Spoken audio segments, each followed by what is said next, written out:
And Russia's defense ministry has slammed the reported American deployment of rocket launchers over to Syria. The ministry added that the experience shows these weapons are more likely to be used against Syrian government forces rather than against the terrorists.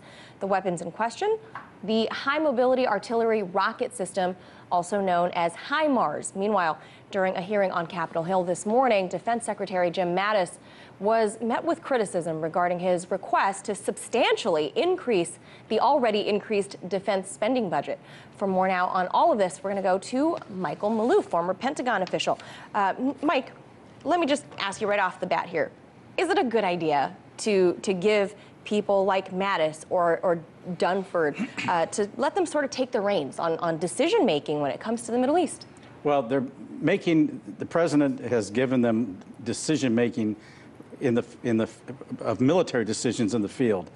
What is really needed, and which these two gentlemen lack, is strategic thinking. And that's what is missing in the inner circle of the Trump administration, as far as I'm concerned. It can't come from Trump either, right? Well, that's a problem. So that's why we're seeing some very serious issues. For example, we really need to be working with the Russians, the Iranians, toward a solution on not only Syria, but I might add Afghanistan. Mattis is getting ready to recommend more troops to Afghanistan. We don't know in what composition or anything, but that's a military approach. What is ultimately required in that, as well as in Syria, is a political a State decision. Department. Something needs to come from the State Department. A political decision, yeah. Now, the Saudis, as we know, are sort of the de facto leader in that region of the world, at least in the GCC, and they're really ramping up tensions with Qatar. But the often overlooked and ongoing problem that at least you and I have talked about for 2 years now is what's happening in Yemen. And today, Senator Rand Paul brought up the humanitarian crisis that's happening there now. Take a look. The humanitarian crisis in Yemen may be worse than Syria. Let me repeat that, because nobody in America is listening to this. Everybody's paying attention to some silly show trials and silly stuff going on in committees. Nobody's talking about this at all. They say it is worse than Syria. Millions of people have fled Syria. Hundreds of thousands have died, and people are now predicting Yemen may be worse. One refugee group said this, that the impending famine in Yemen may reach biblical proportions. Biblical proportions, Mike. How do you think the Senate will respond to this plea? Well, if they're listening, which I tend to doubt, it's going to just pass by them. This is a very serious threat. I think what Senator Rand Paul has pointed out is very, very serious. We're about ready to give another $110 billion of arms to Saudi Arabia. They're going to be using those arms in this kind of conflict. He's right. Nobody's addressing the Yemen problem, and we're aiding and abetting it.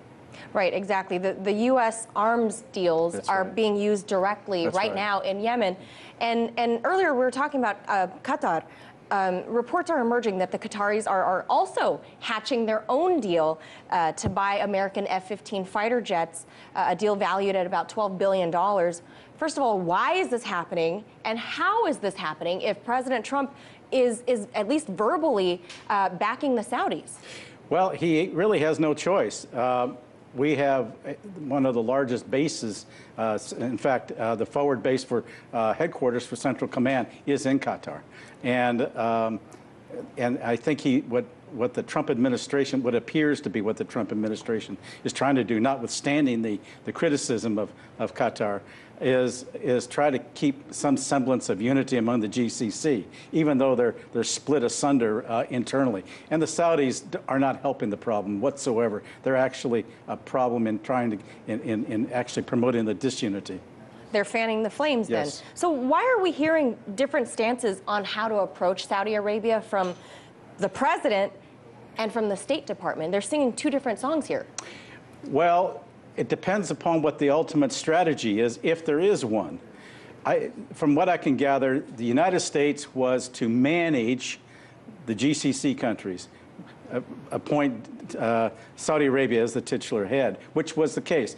Basically, to go back to the 30-year-old security arrangement that existed prior to the Arab Spring in 2011. That included Saudi Arabia, Egypt, Jordan, as maintaining security in that region, which would also guarantee the security of Israel.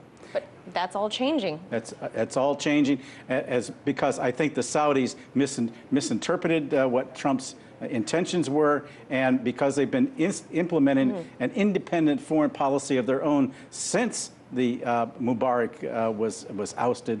They don't see any reason to go back, and we're not reining them in because we want all these dollars coming in. Certainly seeing a power shift there. Thank you so much, Michael Maloof. Pleasure.